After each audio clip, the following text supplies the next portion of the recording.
একটি অন্ধকার ঘরে একজন তরুণ বিজ্ঞানী, নাম তার আরিয়ান, বিশাল সব মনিটরের সামনে বসে আছে।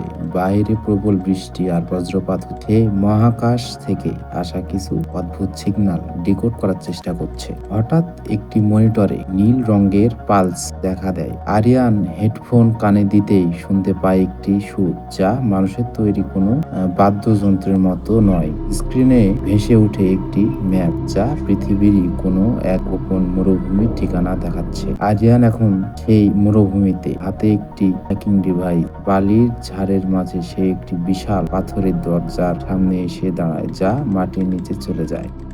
দরজাটি খুলতেই দেখা যায় এক বিশাল হলঘর, যেখানে কোনো এলিয়েন নেই, বরং হাজার হাজার মেমোরি চিপস ভাসছে। আরিয়ান একটি চিপ স্পর্শ করতেই তার চোখের সামনে পৃথিবীর ভবিষ্যৎ ভেসে ওঠে, যেখানে মানুষ আর প্রকৃতি মিলেমিশে এক সুন্দর পৃথিবী গড়ে তুলেছে। আরিয়ান বুঝতে পারে এটি কোনো আক্রমণ নয়, বরং মহাকাশ থেকে আসা এক বন্ধুত্বের বার্তা। তার ডিভাইসে টাইপ করে বার্তা গ্রহণ করা হয়েছে।